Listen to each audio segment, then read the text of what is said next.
Hey guys, welcome back to my channel. Hope you're all having a lovely day. Today's video is actually going to be me talking to you guys about how to stay productive and how to stay motivated, especially when you've got loads of work to be done, loads of different things on your to-do list that needs to be done, and you're not really sure how to, get everything done in time and all things like that. So it's basically me telling you about how to organize your workload in a way.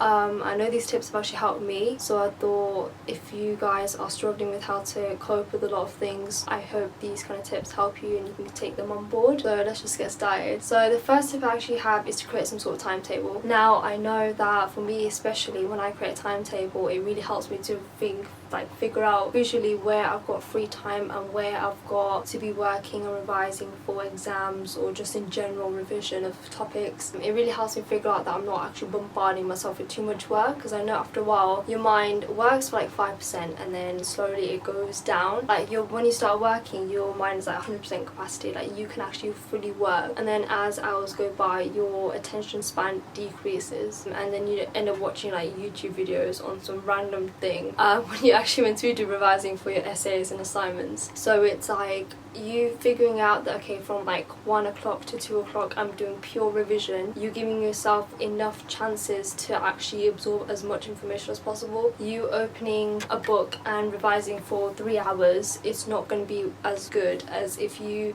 have a timetable instead of bombarding 6 hours of revision in one go and not having a timetable, because you're going to keep bombarding a lot of information and you're not going to absorb as much. So I feel like with timetables you can break every single topic down, every single subject you have. So on this particular day I'm revising this, but with these many hours, but then having a break, so you know exactly when you're doing things, how you're going to do it, when you're going to be able to accomplish these things by. It also limits kind of like a fear or stress, unnecessary stress, because you know that on this day I am going to be revising this, so I'll be able to catch up on every single work I've missed out. It eliminates a lot of stress that way, so I think that would be very beneficial for you guys, especially when it gets to like exam season, when you've got a lot of things to revise. So that's a good one to go for. Another one would be just put any tasks on the to-do list. Like every single morning I create a to-do list of what I need to be completed in the day, so I know exactly that on this day I am going to be filming, or on this day I am not going to be filming, I'm going to be editing, or these kind of things. Like I just know that on this particular day I have to complete this many tasks, and it kind of, again, it sets a bit of release some stress, because you know that on this day I am going to be completing this. It kind of helps you prioritize what needs to be done first, what needs to be last, because it's not that important to you, but it actually just tells you, okay, on this day I need to be able to get all this stuff done, so you can actually time everything out. Like by 12 o'clock you should have done 3 things on your to-do list, by 6 o'clock everything should be done. Like that you can figure out exactly how to space your day out, all these kind of things. So I recommend a to-do list every single day, even if it's like small tasks that have to be done, like tidying your bed. That's a win in itself, because literally tidying your bed actually would end up, for me especially, when I tidy my bed, it makes me feel a bit more awake. You already got one task finished, literally like 5 minutes by the time you've woken up, you already completed one task, and it just gets you a bit more motivated, saying, okay, I've got one task done, let's just get some more tasks done. Yeah, I think that's just like very helpful, because it kind of just gets your mind thinking, okay, done one task, let's complete some more. So I think that would be very good as well. Another one would be to not to bombard yourself with loads of tasks. Again, it's like timetabling, so don't like bombard yourself with a lot of tasks to do in one day. Don't bombard yourself with 20 different tasks in the space of 24 hours, because you will not be able to complete them all. If they're small tasks, then yeah, but if they're like big tasks, you want to be able to space them out over a period of a couple of days. Like do 3 tasks a day maybe. That seems more reasonable than doing 20 tasks in one day, because if you don't complete those tasks in one day, you're going to feel like, okay, I didn't really do that much then. Like I didn't get to complete everything I wanted to do. Whereas if you spread those 20 tasks over the course of like 3 days, 4 days, you've got like literally a handful of tasks to be completed in one day, and it makes you feel a bit more better. Okay, I've only got to do 3 big tasks today, and I've got a couple of little ones just here and there, but apart from that you've got your day sorted for you. Whereas if you keep having 20 tasks a day to do and you don't complete all of them, you're going to feel demotivated because you're not going to be able to complete everything that you want.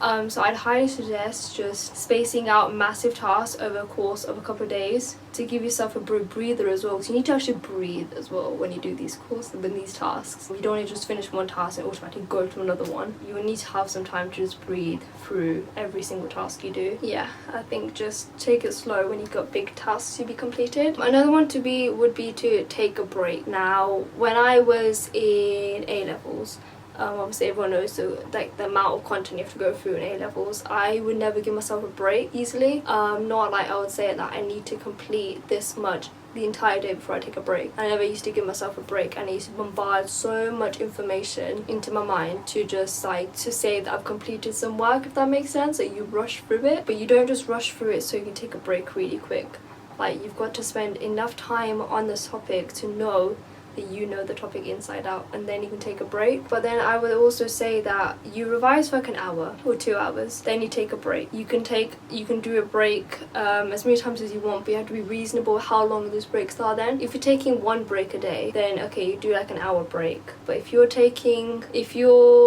like revising every 2 hours or so, then take smaller breaks. So they take half an hour breaks, because the more breaks you take, the more harder it is for especially me to go back into working. Like, the longer my break is, it's harder for me to go back into doing my work. Like, I take a 2 hour break and it's so hard for me to go back and do my work because I'm so relaxed at that point. So I think the less hours you spend doing your work, the less hours of break you should be doing. I'd say probably half an hour break if you do 2 hours of work. That's for me personally. Obviously, if you guys have different ways of studying, that's obviously, it's your opinion, that's okay.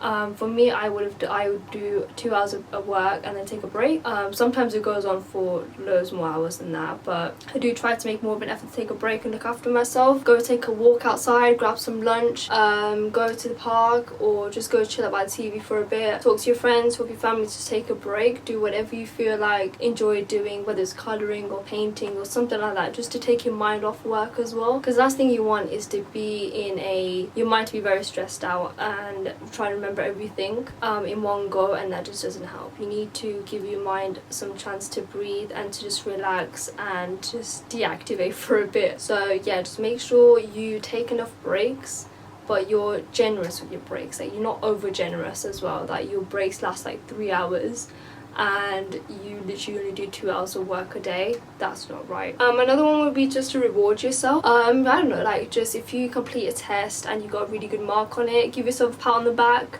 Go grab a chocolate, go grab an ice cream. I don't know, just watch a little bit of a YouTube video. My ones are good.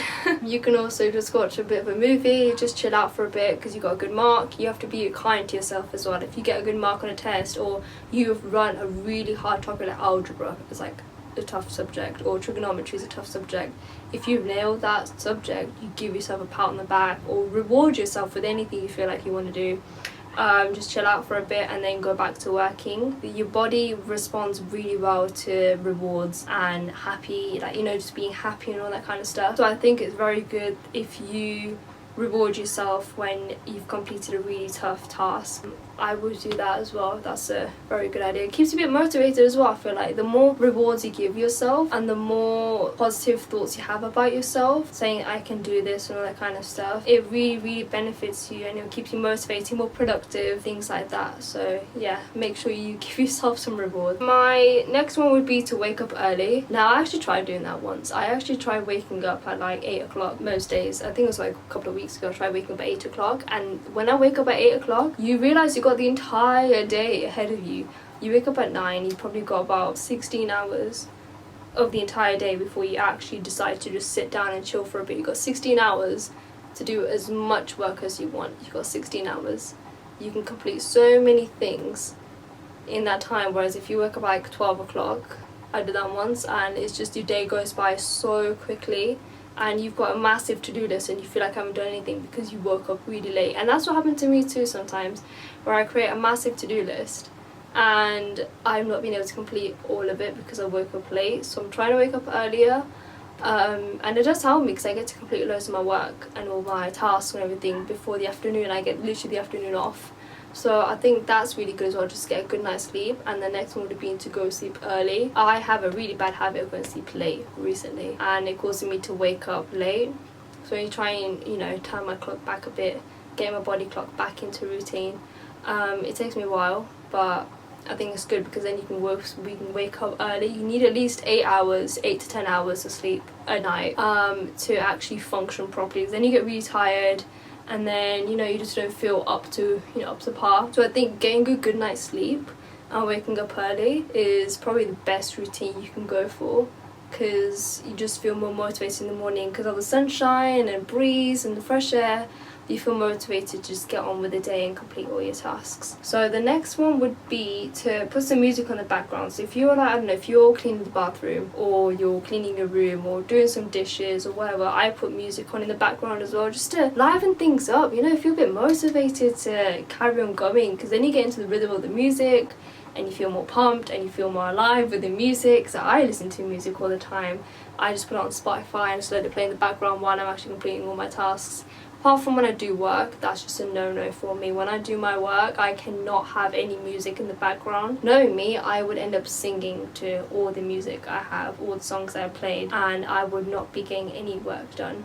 You know, I feel like there's loads of people out there who are listening to me right now, and when the song's playing, they act like they're in a concert and they're performing, and they got all these, you know, fans cheering at them. I think everyone's guilty of doing that at some point in their time. I do it quite a bit, but I mean, it's just so weird. But yeah, I never have music playing when I'm working. I think there's loads of people out there as well that don't put music on when they work because it's a bit distracting. Some people, it does help them. They put headphones in, they play their music, and it actually helps them concentrate. Sadly, I'm not one of those people. I tried that before and it just never worked for me. When I tried it now without the music, I perform much better with my work and my tasks, so I just stopped listening to music then. If you're doing some task that's not really that important, like washing dishes or anything, yeah, just go ahead and put whatever music you want. Yeah, that's fine. The next one would be to make sure all your phones and your gadgets are actually away when you are doing your work, when you're doing your tasks. I know, especially me, when I do my work and everything, my phone will be close to me and I get all these notifications like, oh, just check one notification. I'll just check one. Next thing you know, you spend 3 hours on Instagram or Snapchat talking to people, and it's not really that great because you don't really get to complete any of your work. So I would say to either A, put your phone all the way across the room, so if there's a notification, you won't see it on your screen. 2, you can either turn your phone off and leave it on the side of your desk, so you know your phone's there but you won't get notifications. You can also put it into another room, so just you're completely out of your way. You won't even think about getting it. You can also create like a time limit on your phone. So if you're doing a half an hour break, you set a timer on your phone for half an hour. So every single app would end up locking itself after half an hour. I'm not really sure how to do that, but I've seen a lot of people do that, where they set a timer for themselves screen time. They only have to be on the phone for 30 minutes at that particular time, and then after that every single app just goes into lock, so you can't access any app until you have deactivated the time limit, which I think is actually a really good idea, because that way you don't keep spending more time on social media than you should be. Yeah, I think that's a really good idea. I normally keep my phone away from me but in the same room, because I think it just helps me just to concentrate a bit more, because I'm just worried, where's my phone, or is my phone still there, or someone using my phone. So I just keep my phone with me, but I just keep it face down. I don't really necessarily turn my phone off, because if someone calls me I need to be able to answer the call. So I just keep my phone just face down so no one sees it.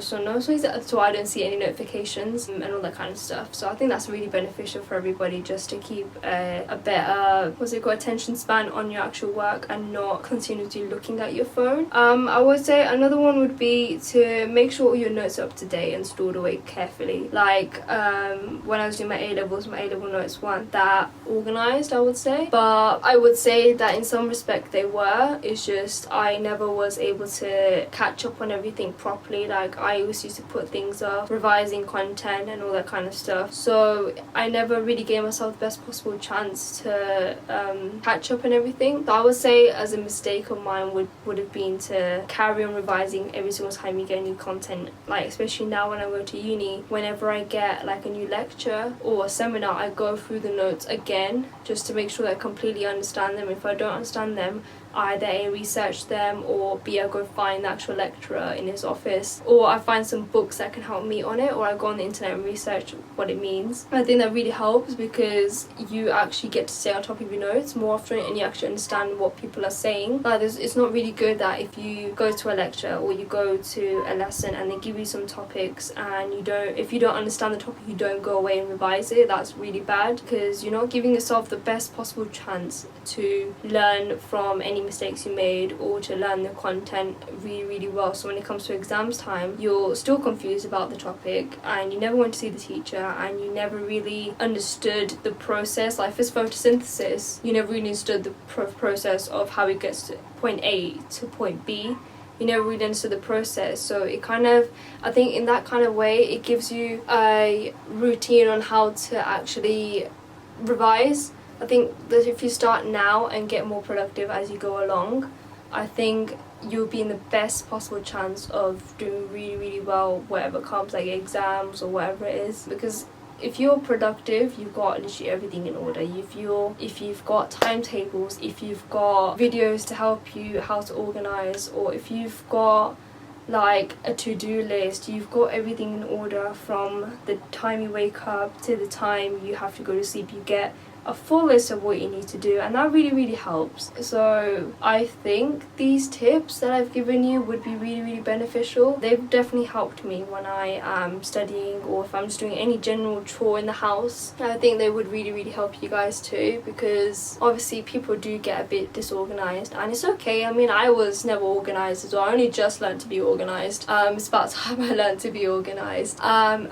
I think this video would help people to understand what's actually a priority, what isn't a priority, how they can go about fixing their problems that they have. If they get too distracted, you can always turn your phone off, block some like YouTube for a while so you don't even go on there. You can always just, like, if you get stressed out or whatever because of the work, you can always just like do some colouring or painting or whatever it is. And yeah, I think these were my little tips on how to stay motivated and productive. I hope you guys enjoy this video. If you guys haven't checked out my previous videos, go check them out. I think they'll be very beneficial for you guys. One of my videos I actually talk about the law of attraction and manifestation, so if you guys are into that, go check out my second previous video. And yeah, I will see you guys soon. Bye.